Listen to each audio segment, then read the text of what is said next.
गुमला में विधायक चमरा लिंडा ने कहा, फर्जी तरीके से बेची गई सरना धर्मस्थल की जमीन वापसी के लिए की जाएगी कार्रवाई। मुख्यमंत्री हेमंत सोरेन से करेंगे वार्ता।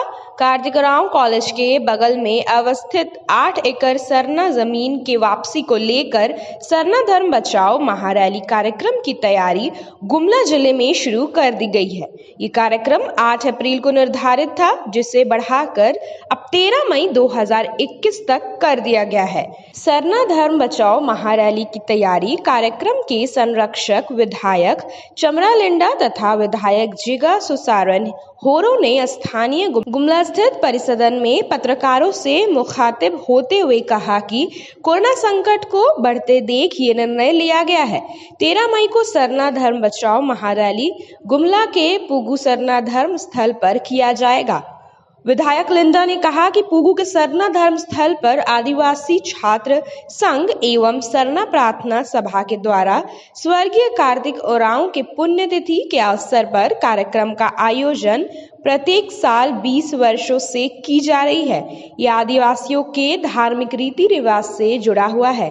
उन्होंने कहा कि सरना धर्म स्थल को फर्जी तरीके से कागज बनाकर बिक्री कर दी गई है। इसकी वापसी के लिए उपायुक्त तथा राज्य के मुख्यमंत्री से वार्ता कर तत्काल इस पर कार्रवाई कराई जाएगी।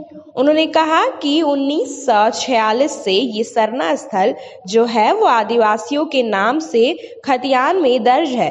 इसे किस आधार पर कल्पना कुमारी नामक व्यक्ति के द्वारा कुल 8 लोगों को बिक्री कर दी गई है। विधायक ने कहा है कि आदिवासियों के सांस्कृतिक पहचान को बचाए रखने की जरूरत है। इसके लिए मेरे द्वारा शुरुआती दौर से ही आंदोलन की जा रही है।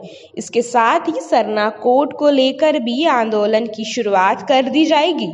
उन्होंने कहा कि भारत सरकार के द्वारा जनगणना कोलम में अदर के ऑप्शन को भी बंद कर दिया है। आदिवासियों के अस्तित्व पहचान को बनाए रखने के लिए आने वाली पीढ़ी को जागरूक होकर कार्य करने की जरूरत है, नहीं तो हमारा आदिवासी समुदाय का पहचान छिन जाएगा। विधायक जिगा सुसारन होरो ने कहा कि आदिवासी समाज के अस्तित्व को बचाए रखने के लिए युवा पीढ़ी आगे आकर कार्य करे। उन्होंने 13 मई को गुमला में आयोजित होने वाले सरना धर्म बचाओ महारैली में बड़ी संख्या में लोगों की भागीदारी सुनिश्चित कराने की अपील की है। चीज़ों को करेंगे, हम लोग उस पर फाइट करेंगे, लड़ेंगे। हम लोग मुख्यमंत्री जी से भी कहेंगे कि इसको खारिज करवाइए, और क्योंकि सब इलीगल तरीके से पैसा कौड़ी का बंदरमाट करके और ले दे करके सब किया गया है, इसको ख़त्म करवाइए। ये बात हम लोग वहाँ भी बात करेंगे और यहाँ रैली के दौरान भी करेंगे। विधायक जी, एक चीज़ सामने आई अभी बात, तो उस पर हमारे पास 1946 से राजाओं ने जो दिया है, हुक्मनामा भी दिया है, रसीद भी कटा है, और पहानों को 7 मौजा का पहानों को दिया है कि आप पूजा पाठ करेंगे, उसके लिए भी दे दिया है।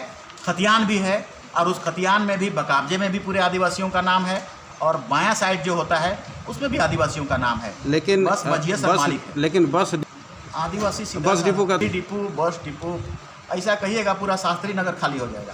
सब आदिवासी का ज़मीन में है।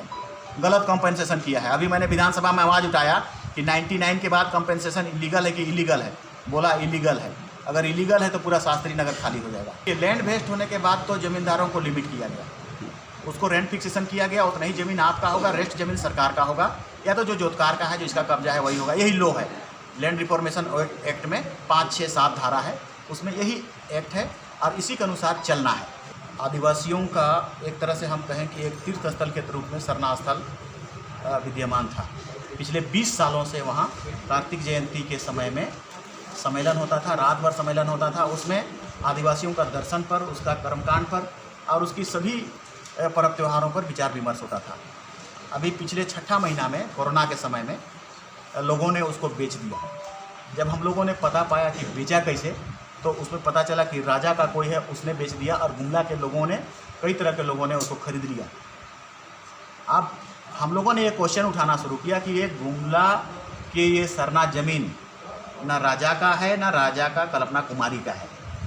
ये 1946 से ही सरना पूजा स्थल है, और सरना समाज के लोगों को पूजा पाठ करने के लिए यहाँ का राजा ने भी प्रदान कर दिया है।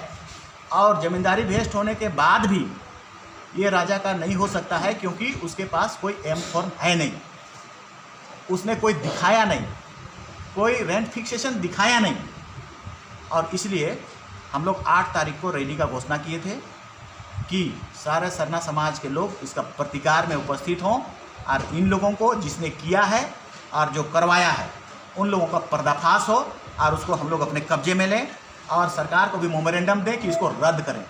लेकिन अनफॉर्चुनेटली कोरोना काल में अभी 6 तारीख को इसका नियमावली आने वाला है कि कोई गाड़ी वगैरह चलेगी नहीं और गाड़ी चलेगी तो 2 गो 4 गो, तो इसलिए और एक प्रिकॉशन हमें लेना है कि कहीं ये कोरोना गांव ना चला जाए, क्योंकि गांव से शहर के तरफ आएंगे और कहीं 1-2 चला गया गांव में तो गांव को फिर संभालना मुश्किल होगा। इसलिए पूरा सरकार का यही आदेश है कि गांव की तरफ कोरोना को जाने मत दो। तो इसको हम लोग इज्जत देते हुए इसको हम लोग पोस्टपोन कर रहे हैं, इसको आगे बढ़ा रहे हैं इस रैली को। जब थोड़ा कोरोना कमज़ोर होगा, और ये कोरोना तब कमज़ोर हो रहा है जैसे कानपुर के IIT के विशेषज्ञों ने कहा कि पूरा फरवरी महीना रहेगा, उसके बाद मई महीना डाउनफॉल जाएगा और अप्रैल महीना, अप्रैल महीना रहेगा और मई महीना वो डाउनफॉल जाएगा।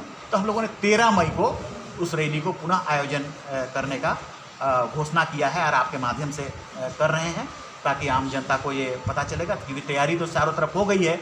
अब इतना कम समय में हमको करना है और 6 तारीख को ये और प्रतिबंध लगेगा तो हम उसके बाद हम नहीं कर पाएंगे।